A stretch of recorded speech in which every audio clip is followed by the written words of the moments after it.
Kottayam medical കോളേജിലെ അപകടത്തിൽ ആരോഗ്യമന്ത്രി വീണ ജോർജിന്റെ രാജി ആവശ്യം ശക്തമാവുകയാണ്. ആരോഗ്യമന്ത്രിയുടെ വസതിയിലേക്കും സെക്രട്ടേറിയറ്റിലേക്കും ഇന്നും പ്രതിഷേധത്തിന് സാധ്യത. സർക്കാരിനെതിരെ പ്രതിഷേധം ശക്തമാക്കി കൂടുതൽ സംഘടനകളും രംഗത്തുണ്ട്. ആരോഗ്യമന്ത്രിയുടെ രാജി ആവശ്യപ്പെട്ട് പ്രതിഷേധം ശക്തമാക്കുകയാണ് പ്രതിപക്ഷ സംഘടനകൾ. സെക്രട്ടേറിയറ്റും പരിസരവും ആരോഗ്യമന്ത്രിയുടെ വസതിയും പ്രതിഷേധക്കടലായി മാറുകയാണ്. ഇന്നും ശക്തമായ പ്രതിഷേധത്തിനാകും തലസ്ഥാനം സാക്ഷ്യം വഹിക്കുക. ആരോഗ്യമന്ത്രിയുടെ രാജി ആവശ്യപ്പെട്ട് BJPയുടെ പ്രതിഷേധവും ഇന്നുണ്ടാകും. കോൺഗ്രസും പ്രതിഷേധ രംഗത്തുണ്ട്. യൂത്ത് ലീഗ് ഇന്ന് പഞ്ചായത്ത്, മുനിസിപ്പൽ തലങ്ങളിൽ റോഡ് ഉപരോധിച്ച് പ്രതിഷേധിക്കും.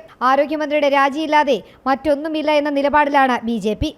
കഴിഞ്ഞ 2 ദിവസത്തിനു മുമ്പ് ശ്രീ കെ സുരേന്ദ്രൻ ഉദ്ഘാടനം ചെയ്ത medical college superintendent office March, അത് കഴിഞ്ഞ് വീണ്ടും ഉണ്ടായിട്ടുള്ള ദുരന്തങ്ങൾ, നിരന്തരമായി നടന്നുകൊണ്ടിരിക്കുന്ന ആരോഗ്യ മേഖലയെ തകർക്കുന്ന സംവിധാനം, ആ സംവിധാനത്തിന് നേതൃത്വം കൊടുക്കുന്ന വീണ ജോർജ് മന്ത്രി രാജിവെക്കുന്നതുവരെ ഭാരതീയ ജനതാ പാർട്ടി തിരുവനന്തപുരം സിറ്റി ജില്ലാ കമ്മിറ്റിയുടെ നേതൃത്വത്തിൽ നിരന്തരമായിട്ടുള്ള സമരങ്ങളുണ്ടാവും.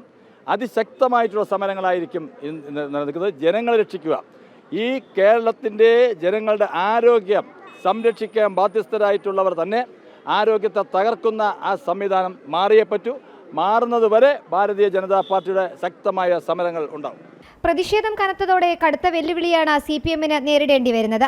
അപകടം നടന്ന് 30 മണിക്കൂറുകൾക്ക് ശേഷം മുഖ്യമന്ത്രി പ്രതികരിക്കേണ്ടി വന്നതും ഇതേ പ്രതിഷേധ ചൂട് അറിഞ്ഞതിനാലാണ്. വരും ദിവസങ്ങളിൽ പ്രതിഷേധവുമായി കൂടുതൽ സംഘടനകൾ എത്തുന്നതോടെ ആരോഗ്യമന്ത്രിയുടെ രാജിയല്ലാതെ മറ്റു വഴികൾ സർക്കാരിന്റെ മുന്നിൽ ഉണ്ടാകില്ല.